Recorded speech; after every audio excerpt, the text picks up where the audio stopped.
Bismillahirrahmanirrahim. Assalamualaikum warahmatullahi wabarakatuh. Waalaikumsalam. Baik, sahabat podcast Suara Njani, kembali kita jumpa pada kesempatan malam hari ini. Dan pada malam hari ini saya tidak sendirian, sahabat podcast Suara Njani. Saya bersama orang yang masih muda ya, yaitu Bung Nendi Wahyu ya. Selamat malam. Selamat malam. Assalamualaikum warahmatullahi wabarakatuh. Waalaikumsalam warahmatullahi wabarakatuh. Oke, bagaimana kabarnya Bang? Alhamdulillah baik seperti Iya. yang terlihat. Oke, jadi sahabat podcast Suara Njani, pada malam hari ini kita akan berbicara, berdiskusi terkait dengan satu buah destinasi wisata di Lombok Timur, tepatnya di Desa Anjani ya, Bang Nendi. Dan objek wisata alam atau objek wisata air ya, ini cukup digemari oleh masyarakat, terlihat atau terpantau beberapa tahun terakhir ini cukup ramai dikunjungi oleh baik itu pelajar, kalangan masyarakat muda maupun masyarakat tua juga. Kayaknya saya melihat cukup antusias mendatangi kolam wisata Embulan Borok Anjani ya. Baik, sahabat podcast Suara Njani, yang seperti yang saya sampaikan tadi bahwa Bung Nendi Wahyu ini adalah ketua pengelola ya, ketua pengelola dari objek wisata kolam Embulan Borok Dewi Anjani. Ini karena baru ini ya mungkin teman-teman sahabat podcast Suara Njani pasti pernah melihat karena cukup aktif juga di media sosial ya. Baik, untuk kesempatan ini Bung Nendi mungkin bisa diberikan gambaran kita dulu kepada pemirsa podcast Suara Njani, asal muasal dulu ini, kenapa ada kolam ini, potensi-potensi ini seperti apa dilihat, mungkin bisa diinformasikan kepada sahabat podcast Suara Njani, kenapa ada ini atau ide ini dari mana sebenarnya. Silakan. Ya, terima kasih sebelumnya pada host ya. Iya. Ganda Haspen yang telah mengundang ke podcast Suara Rinjani. Suatu kebanggaan bisa berbagi di podcast Suara Rinjani. Jadi kolam Bulan Borok ini sendiri yang ada di Desa Anjani, Kecamatan Suralaga adalah pendatang baru Ganda di pariwisata di Kabupaten Lombok Timur.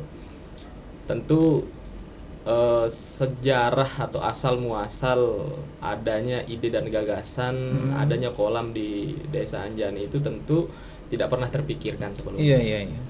Nah, dari 2018 kalau nggak salah, kita sebagai anak-anak muda yang masih sibuk di kampus dan lain sebagainya, mendengar Kepala Desa Anjani saat itu Haji Muhammad Zulkarnain memiliki ide untuk membuat kolam di tanah pecatu Desa Anjani atau dikenal dengan Bangketenjak.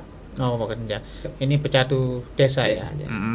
Bangketenjak itu adalah, kalau bahasa Indonesianya, tanah gambut yang tidak produktif, yang tumbuh di sana hanyalah mendong. Bahan baku untuk membuat tikar mendong kalau dulu, gitu. Dan sekarang sudah mulai punah. Punah ya? Ya, sudah di Desa Anjani sudah tidak ada lagi kemudian yang menenun tikar yang terbuat dari bahan baku mendong. Oh, di situ sebenarnya banyak di situ ya? Banyak sekali, karena di sana cuma kan mendong ini tumbuhnya di tempat berair ya? Dan tanah gambut. Jadi di sana tidak ada padi, tidak bisa tumbuh, pasti jelek hasil dan lain sebagainya. Tapi kepala desa entah dapat ilham dari mana pada saat itu, Haji Muhammad Zulkarnain entah dapat penglihatan dari mana atau melihat penerawangan dari mana, kok bisa berpikir untuk membuat kolam renang atau destinasi wisata. Dan itu kolam.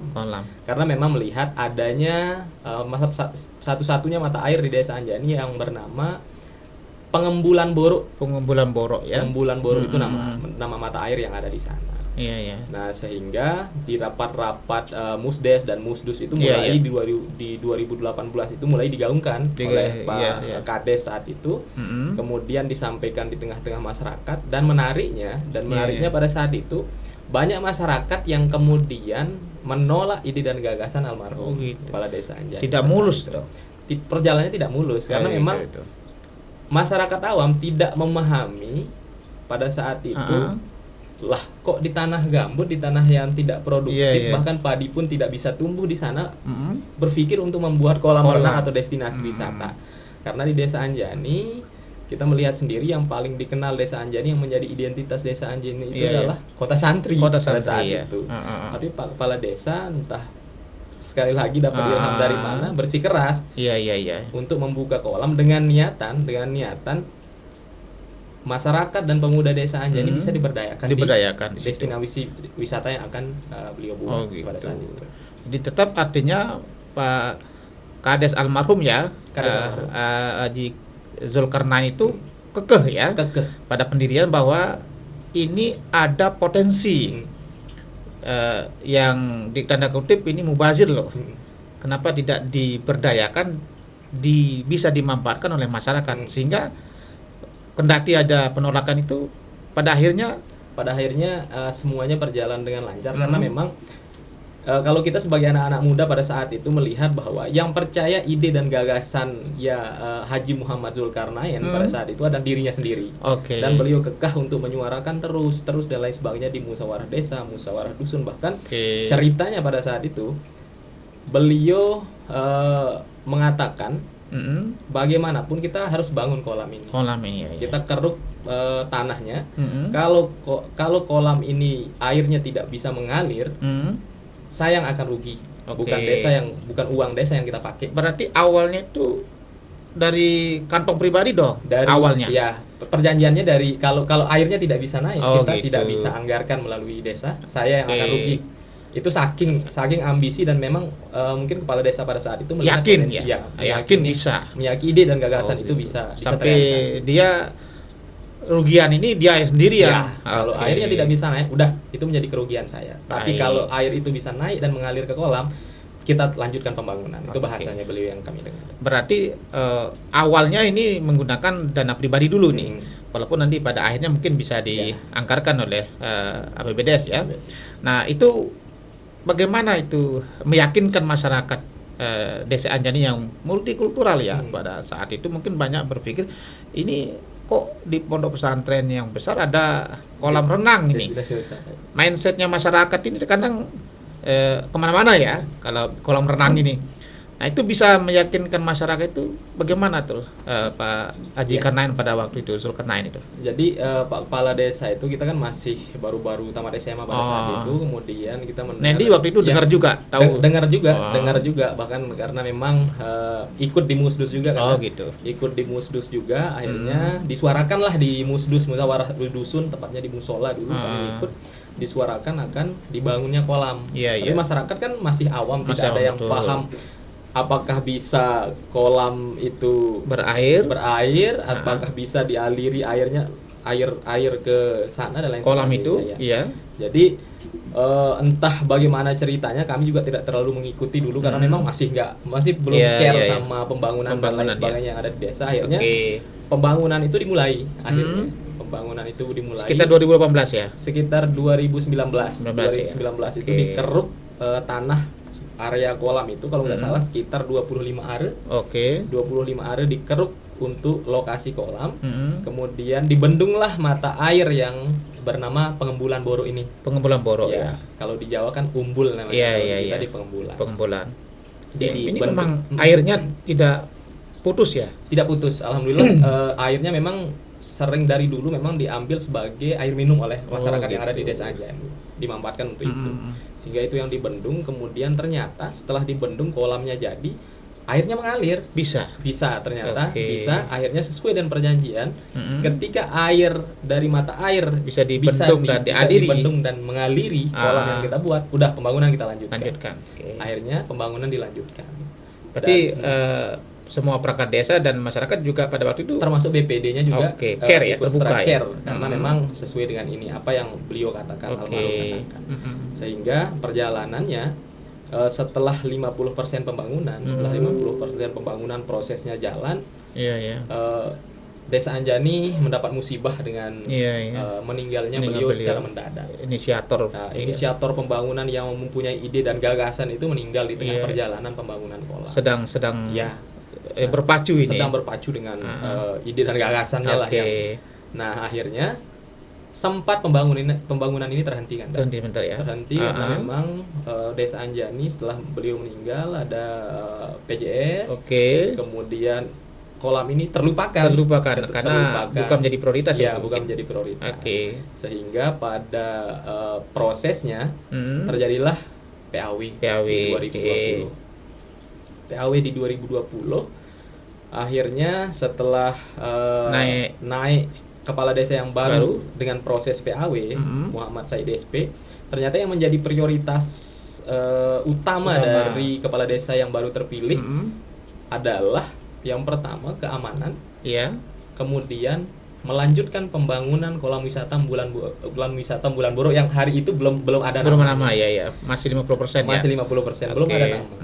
Jadi setelah dibangun, setelah kepala desa jadi, benar-benar itu dilanjutkan karena memang ini adalah ide dan gagasan yang mulia. Iya, bagus ya. Akhirnya Pak Kades yang baru melanjutkan itu dan itu memang menjadi prioritas dalam waktu 3 bulan. 3 bulan ya.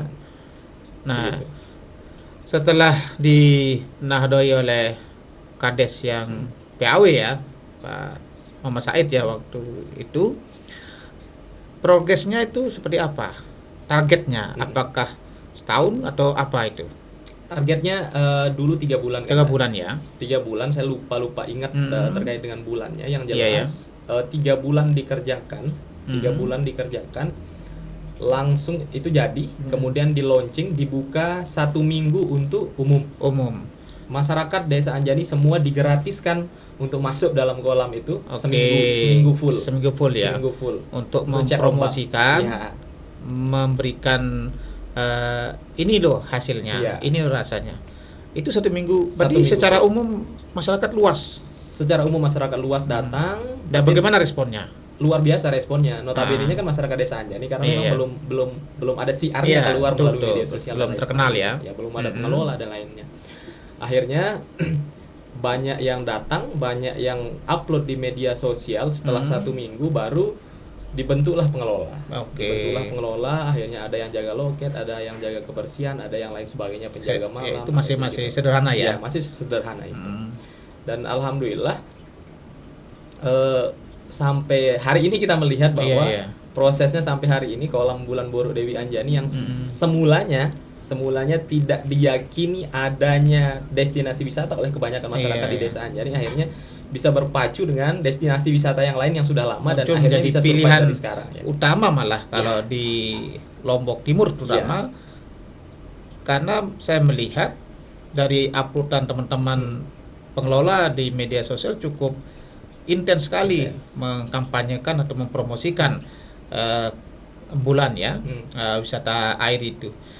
Nah, sekarang untuk mempertahankan menjadi magnet ini apa kelebihan lah daripada yang lain-lain gitu? Oke. Menariknya kalau kami kan tidak serta-merta mempunyai pengalaman di wisata ya. Ini baru ya, baru. Oke. Kami backgroundnya memang bukan background pariwisata, tapi memang kami ada niatan untuk belajar, ada masukan dari teman-teman yang sudah lebih dulu berproses di destinasi wisata, akhirnya itu kami tampung dan terima. Kami di awal-awal memang banyak belajar dari tempat-tempat wisata yang lain kan, bahkan kami sengaja datang ke tempat-tempat wisata yang lain yang sudah ada, yang sudah ada, supaya kami bisa melihat apa yang kemudian bisa kami jual. Apa yang bisa kami jual, kami datangi, kemudian kami wawancara, kami banyak belajar, kenalan dan lain sebagainya. Akhirnya setelah hari ini, karena memang saya baru 1,5 tahun jalan lah, belum lama mengelola ini. Akhirnya setelah saya kelola, saya ajak nih teman-teman pengurus kolam untuk studi banding. Studi banding dalam artian peningkatan kapasitas ke destinasi wisata yang lain ya. Kita sebut ya. Yang sama. Ya, yang sama. Okay. Saya masuk, saya memperlihatkan dengan jelas biar bukan hanya saya yang mendapat informasi dari destinasi wisata kolam yang lain, tapi mereka juga dapat. Bisa. Bagaimana pembersihannya, bagaimana airnya, bagaimana wahananya, bagaimana karcisnya dan lain sebagainya. Sehingga semua dipelajari ya. Semua dipelajari. Okay. Akhirnya setelah kami pulang, saya berpikir untuk kalau kita mengikuti cara destinasi lain, cara destinasi lain, value yang diangkat oleh destinasi lain, otomatis kita kalah. Karena memang dia lebih dulu dan dia lebih hebat. Dia lebih wahananya fasilitasnya lebih banyak, sudah memadai ya. Okay. Tapi setelah kita pikir-pikir, yang nggak ada di tempat-tempat yang lain itu adalah kolam yang tanpa kaporit. Memang ada, tapi jarang. Yang kami jual sampai hari ini adalah yang menjadi magnet adalah kolam kami tanpa kaporit dan bahan kimia penjerah, itu yang pertama. Iya, karena dikuras setiap hari. Setiap hari ya. Jadi begitu pengunjung selesai langsung dikuras. Jam 5 kami tutup, jam 5 kami kuras. Berarti besok, paginya udah penuh. Udah siap dinikmati air baru pengunjung. Itu pertama yang pertama. Yang kedua, masalah harga karcis. Harga karcis 5.000 3.000 untuk dewasa, 3.000 untuk anak-anak. Dan masih relatif terjangkau. Yang ketiga, boleh bawa makanan dari luar kan. Walaupun bawa makanan pakai ngeson ya istilahnya. Iya, pakai ngeson, bawa kompor dan lain sebagainya boleh. Termos juga boleh untuk ngopi, untuk makan, buat pelcing di kolam bisa. Karena memang kita melihat bahwa psikologi masyarakat kulturnya masyarakat kita jangan ke kolam. Ke Mataram aja bawa bekal. Bawa makanan. Ke hotel aja bawa makanan. Belum ke bandara, berengkel-engkel dan bawa makanan. Apalagi sekedar kolam. Nah, jadi kita melihat itu sehingga boleh bawa makanan. Kita tidak melarang masyarakat bawa makanan. Toh juga nanti yang makanan yang dibawa pasti habis. Pasti nggak merasa puas dan pasti belanja. Habis juga kan? Habis juga. Dan yang kena dampaknya itu kan masyarakat. Yang selanjutnya, pelayanannya ramah. Pelayanannya ramah karena memang kita tekankan kepada teman-teman, kita belajar dari banyak tempat ketika kita ramah kepada pengunjung. Saya selalu sampaikan Kanda bahwa jadikan setiap yang datang bukan sebagai pengunjung, tapi sebagai saudara untuk keluarga ya. Karena sehingga itu yang kemudian dipegang oleh teman-teman pengelola untuk menyambut masyarakat atau pengunjung yang hadir di kolam kita. Berarti kan lebih kepada pelayanan ya. Artinya saya juga melihat beberapa kali ke kolam itu, Bang Nendi, tidak mungkin tidak saklek juga dalam karcis ya. Fleksibel. Tidak harus satu persuni, tapi bisa juga borongan kan? Bisa borongan. Ini menjadi menarik nanti kalau borongan ini, apakah ada klasifikasi yang mungkin pelajar dan sebagainya, itu gimana? Ada klasifikasi yang kita khususkan, ada harga-harga spesial seperti lembaga pendidikan kan. Lembaga pendidikan itu seperti TK, dan TK itu pasti bukan hanya guru sama muridnya yang datang, pasti orang tuanya hadir. Jadi kita berikan harga spesial yang biasanya kalau normal itu 5.000 untuk dewasa. 3.000 untuk anak-anak. Kalau TK dan wali murid itu paketan 7.000. 7.000 per paket ibu sama anak. Jadi ada pengurangan Rp1.000 di tiket ketika dia datang borongan, dan guru tetap kami berikan gratis.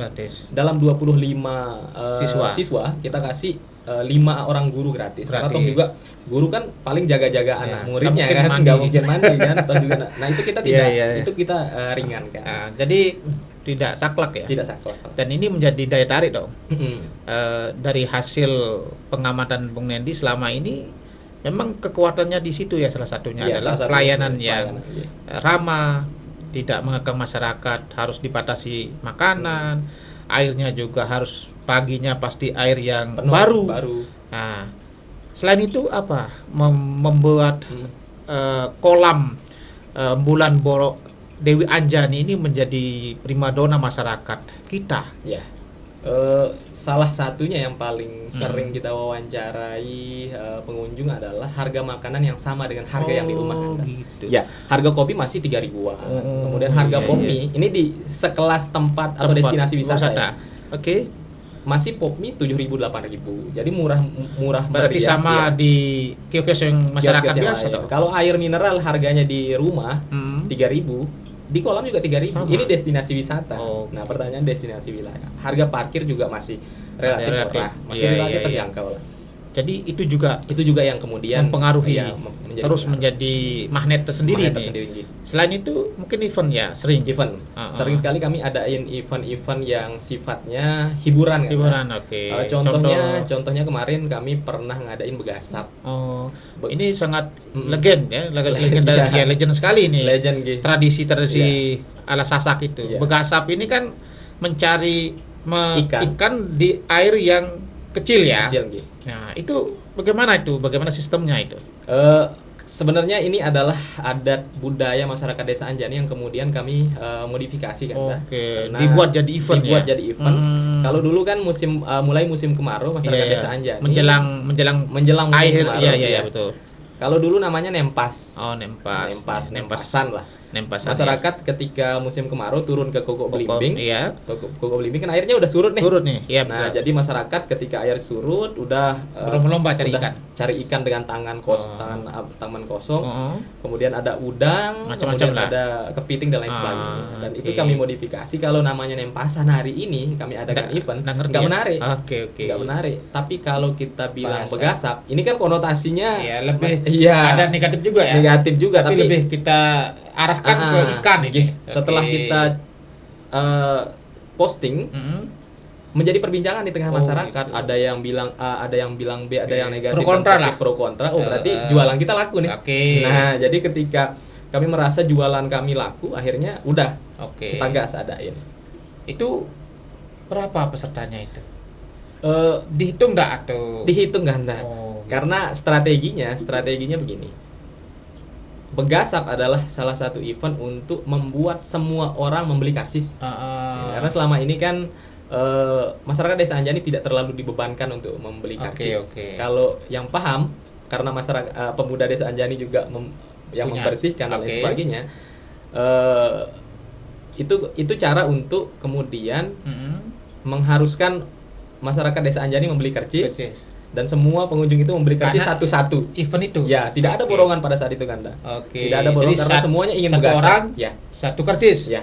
Satu Ah, orang satu karcis. Dengan hadiah dong yang disiapkan panitia. Ya, kami siapkan ikan. Ikan itu kami secara gratis. Tetap kami siapkan 1 kintal tergantung peserta. Oh, 1 kintal gitu. ikan kami siapkan. Kemudian ada door prize-nya juga. Hmm. Biasanya kambing. dan lain Berarti sebagainya. kalau dapat ikan begasap itu punya dia dong. punya dia, Oke. punya dia bisa Di dibawa samping pulang. ada door Di samping prize ada tadi. door prize. Oh, Dengan oke. hanya membeli tiket, bukan membeli voucher untuk dan Oke, sebagainya. tiket itu waktu Tiket. itu harganya berapa? Tiket 5.000 3.000. Oh, sama Kalau- saja. Ya, sama saja. Sama kita mandi di kolam. Ya, Oke, tiket oke. masuk mandi ke kolam udah Baik. dapat begasap, udah dapat ikan, udah dapat door prize lagi. Wah. Jadi beli tiket dia Hmm. tukar di gerbang, untuk mendapat voucher begasap. Begasap. Ya, pada saat itu begasap yang pertama hampir 3.000 orang yang hadir pada saat itu kan. Banyak Dan sekali. ramai sekali. Dan cepat dong dapat ikan. Kan pusing Ya. ikannya. Dia pusing ikannya, tapi akhirnya kan kita sesuaikan Oke, supaya oke, memang ini event bagaimana seseru mungkin lah Seseru untuk hiburan mungkin, masyarakat, oke. karena kita melihat sekarang masyarakat Lombok Timur butuh hiburan. Iya. Berarti Butuh itu humor. sukses itu. Sukses tergelar, alhamdulillah. Setiap Eh. event kami sukses. Itu ada begasap kedua lagi. Begasap kedua kemarin di Bejango Desa. Oh, sudah. Iya, sudah. Itu lebih rame dong. Itu karena hari Sabtu. Oh, Hari Sabtu serunya tetap dapat kan? dapat ya. Serunya tetap dapat karena tapi raminya Iya, iya, iya. lebih kurang karena memang harinya aktif tidak ya. hari aktif. Oke.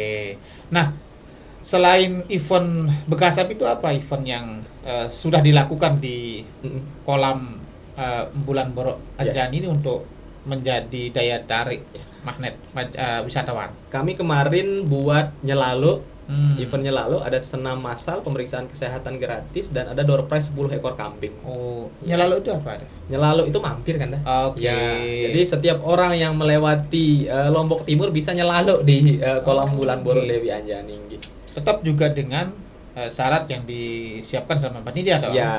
Artis itu tetap ada, Karcis itu tetap ada. tapi dia dapat door prize juga. Dia dapat door prize juga. bisa masuk ke Bisa kolam. masuk ke kolam. Oke. Itu juga bagian daripada strategi Bagian ya. dari strategi. Bagaimana untuk menjadi wisata air ini yang ada di Anjani ini adalah menjadi perbincangan Oke. terus. Nah, bagaimana dampak yang dirasakan oleh pengelola kolam Pondok Bulan Dewi Anjani ini dengan pondok pesantren yang ada ya? Tentu cukup cukup sangat membantu, bukan cukup ya, tapi sangat membantu sekali dengan adanya pondok pesantren di Desa Anjani. Iya. Kita tidak hanya mengharapkan pengunjung-pengunjung yang ada di Desa Anjani atau yang biasa di sekitaran kecamatan, tapi juga orang-orang luar kan, Dah, yang anaknya sekolah di sini, ada yang dari Lombok Utara, kemudian ada yang dari Lombok Tengah, Lombok Barat, Kota Mataram dan lain sebagainya. Dompu Bima, Sumbawa, bahkan dari Sumbawa, Dompu, Sulawesi, benar. Dari Semarang juga ada yang pernah ke sana. Karena setiap pengantaran nih, kan siswa di pondok pesantren kan hampir 1:1 dengan jumlah penduduk kan. Oke. Jadi pengantaran penjengukan itu setiap selesai jenguk anak-anaknya, mereka pulangnya ke kolam dulu dengan bawa rombongan yang banyak. Yang biasanya kalau pengantaran paling 2-3 orang ibu bapaknya saja. Kalau biasanya kalau sekarang kita melihat, wah, mereka bawa rombongan untuk jenguk, nanti pulangnya ke kolam. Berarti ini sudah tersebar dong. Sudah tersebar, alhamdulillah. Berarti, dengan adanya pondok pesantren. dengan adanya pondok pesantren Zainuddin NW Anjani yang memiliki santri puluhan ribu, itu sangat berdampak besar dong. Berdampak besar untuk income lah, untuk menjadi apa ya, kita katakan sebagai brosur berjalan. Benar. Ya, karena saya juga melihat orang-orang tua pengantaran, ada penjengukan, sesi menjenguk anaknya pasti ke situ. Belum lagi dengan santri-santri yang belum santri yang. Nah, bagaimana sekarang strategi dari pengelola mempertahankan ini supaya betul-betul tetap menjadi primadona lah masyarakat ini? Ya, tetap kami di pengelola ada evaluasi ya. Saya di pengelola tetap memberikan catatan setiap hari, kan. Setiap hari ada catatan, ada hal-hal yang harus dievaluasi pada saat itu juga.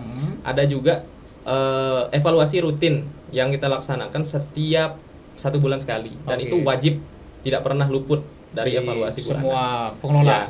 Note atau catatan-catatan yang kita buat setiap hari, karena saya total di sana, saya melihat prosesnya, saya memastikan pelayanan dan lain sebagainya berjalan dengan baik dan rapi, sehingga saya punya catatan apa yang kurang saat ini, apa yang kemudian menjadi keluhan pengunjung, apa yang menjadi kekurangan kita, bagaimana pelayanan kita, apakah ada progres atau tidak, masyarakat itu, bagaimana aspirasi pengunjung, udah kita catat dan kita bedah di akhir bulan. Tapi ada hal-hal juga yang kemudian kita evaluasi on the spot langsung, evaluasi langsung, seperti pelayanan yang tidak ramah, apa segala kesalahan pelayanan dan lain sebagainya, langsung saya evaluasi di tempat. Supaya apa? Supaya memang ramah dan murah itu tidak luntur dari kolam bulan Boro Dewi Anjani, kan. Karena itu menjadi daya tarik ya. Bergening kami. Dan itu bergeningnya brandnya begitu. Ramah, murah. Nah, itu yang sangat menjadi pembicaraan. Nah, mungkin kedepannya penambahan wahana mungkin. Nah, itu bagaimana kedepannya? Kalau kami di pengelola ya, sebagian anak muda Desa Anjani juga melihat mungkin dengan mata elang, ya suatu saat mudah-mudahan pemerintah desa yang sebagai pemangku kebijakan bisa bukan hanya menjadikan ini kolam tapi lebih ke waterpark yang konsepnya jangan seperti waterpark yang lain, tapi lebih kepada kita punya wahana, kita buat wahana, kita tambah kolam, kita buat banyak tempat media dan mainan, sebagainya, mainan untuk anak-anak. Tapi kita harus melihat juga, mengingat juga psikologi masyarakat Lombok Timur, masyarakat kita, keadaan. Jadi boleh namanya waterpark, tapi harganya tetap terjangkau oleh masyarakat. Karena yang kita butuhkan ada keberlanjutan. Bukan nikmat sesaat ya. Bukan. Itu poinnya. Nah, ini harusnya disuarakan terus ya. Jadi bagaimanapun peningkatan wahana, kualitas maupun apa yang ada di kolam Pondok Bulan Dewi Anjani ini, tapi harus ramah dong, di kantong masyarakat. Nah, itu mungkin pernah enggak coba didiskusikan sama pemangku-pemangku kebijakan? Tetap kami diskusikan, karena memang tetap kami suarakan juga, karena tanah Pecatu Desa Anjani ini Oke. memiliki potensi yang luas. Selain luas juga, selain masih tersisa 7 hektar yang belum dieksplor, Masih ya, masih masih besar basah. ganda dan bisa dibuat apapun itu. Iya. Juga potensi Oke. kita ada di tengah-tengah dari Sambelie, dari ujung Lombok Timur, Sangat strategis. ya strategis, dan dari Jalur nasional. ya Oke. jalur nasional, dan dari Jerowaru juga kita tengah-tengah, antara Jerowaru dan Sambelie itu Anjani tengah-tengah, jadi Oke. cukup berpeluang dan potensial untuk dikunjungi oleh berbagai kalangan masyarakat. Kemudian yang menarik ini Bang Nendi adalah bagaimana bisa Desa Anjani ini bisa menjadi desa wisata. Kira-kira ke sana enggak pemikirannya? Tetap ke sana kan dah, karena memang kita mengingat bahwa sekarang memang SK dari Bupati Lombok Timur yang kemarin 2021 kalau nggak salah, SK-nya 99 desa wisata. Masuk Tapi ya? masuk di 99 desa wisata yang ada di Kabupaten Lombok Yang Timur. diupayakan. Oke. Tapi kami melihat bahwa syaratannya ya desa Anjani ini belum menjadi desa wisata, hanya menjadi desa wisata di SK yang tertulis oleh Bupati. Oh gitu. Ya, karena kalau kami mendengar ada 4 syarat desa itu dikatakan desa wisata. Yang pertama ada lembaga Pokdarwisnya. Yang kedua ada objek wisatanya. Yang ketiga ada homestay-nya. Dan yang keempat ada event tahunan. Nah, dan kita sedang berproses ke arah sana. Yang pertama sekarang Pokdarwis sudah ada, lembaga Pokdarwis sudah ada dan aktif. Yang kedua, objek wisata kita sudah ada, kolam Bulan Boru. Ya, tidak bisa menjadi awal. Ya, yang ketiga homestay. Homestay kita besok pagi tanggal 28 Juli pagi besok sudah mulai peletakan batu pertama dan akan dibangun. Kita dapat kebetulan bantuan dari CSR Mandiri dan alhamdulillah besok pagi dibangun. Kemudian kita punya event tahunan. Alhamdulillahnya juga berkah dari Allah. Kemarin kita masuk di event tahunan, atau kalender event Nusa Tenggara Barat, yaitu Bejango Desa. Itu masuk di kalender event Nusa Tenggara Barat. Itu pertama kali digelar kemarin. Oh gitu. Sudah pertama kali digelar dan bisa masuk event Nusa Tenggara Barat. Berarti tentunya akan diupayakan masuk event nasional loh. Mudah-mudahan kita berkaca dari Desa Pringge Sele yang hari ini alunan budaya yang keren sekali, dan kami sangat termotivasi dan terinspirasi. Kami banyak tetap melihat Pringge Sele yang tumbuh dan berkembang. Kenapa tidak dengan Desa Anjani? Potensi ada. Ya, potensi ada, dan kita bisa belajar ke Desa Pringge Sele. Kita tidak menutup diri untuk belajar. Berarti ini sudah, kalau dari SK-nya sudah ada. Tapi secara aplikasinya masih proses. perlu ada penambahan syarat-syaratnya ya, terutama di homestay. Nah, homestay ini kan nanti kan bisa masyarakat disewa, nginap. Itu sementara sekarang ini mau dibangun dua homestay dulu ya. Nah, nanti baru akan mungkin bisa diberdayakan lagi yang ada ya. Nah, terakhir ini mungkin Bung Nendi terkait dengan harapan Bung Nendi sebagai pengelola, baik kepada pemangku kebijakan maupun kepada pemerintah, bagaimana melihat wisata alam ini, wisata air ya. Harapannya kalau kami sebagai pengelola dan anak-anak muda, yang jelas kami tidak akan tetap di sini. Yang penting kami sudah membangun jejak baik yang akan diikuti oleh generasi-generasi selanjutnya. Ya, mudah-mudahanlah pemerintah sadar akan potensi desa, itu yang pertama. Pemerintah desa, kami berharap pemerintah desa juga melihat destinasi kita atau Desa Anjani dengan mata elang. Bisa melihat potensi mana yang harus dikembangkan, di tempat mana diprioritaskan. Itu harus bisa dilihat, karena memang supaya Desa Anjani bukan hanya sekedar desa mandiri di SK-nya saja, tapi juga memang benar-benar bisa menjadi desa mandiri seutuhnya. Ya, kalau pemerintah desa peka terhadap potensi-potensi dan setiap sisi Desa Anjani yang bisa menghasilkan pendapatan asli desa. Berarti harus secara kata lain bahwa harus kita bekerja sama dong semuanya, komponen masyarakat, tokoh agama, tokoh masyarakat maupun pemudanya harus bersatu dalam mendukung Desa Anjani menjadi desa mandiri dan desa wisata. Itu yang kita harapkan. Baik sahabat Podcast Waranjani, itu perbincangan kami bersama Bung Nendi Wahyu sebagai pengelola kolam Embulan Borok Dewi Anjani ya, Dewi. yang sedang naik daun ini, Alhamdulillah. sangat digemari oleh masyarakat dan bahkan pelajar juga bisa di situ. Nah, mudah-mudahan dengan pembicaraan diskusi kami pada malam hari ini terus memberikan informasi kepada masyarakat bahwa Desa Anjani adalah desa yang ramah dan murah, Tapi berkualitas. itu poinnya. Baik, terima kasih Bung Nendi Siap, atas sama-sama, waktunya, Siap, terima kasih. atas diskusinya pada malam hari ini. Semoga bermanfaat Amin. dan tentunya semakin maju Hmm. Desa Anjani dan objek wisata yang lain mungkin bisa dikembangkan. Baik, demikian dan terima kasih atas perhatian sahabat Podcast Waranjani. Kita sudah berbincang sama Bung Nendi. Terima kasih Bung Nendi. Assalamualaikum warahmatullahi Siap. wabarakatuh. Terima kasih banyak.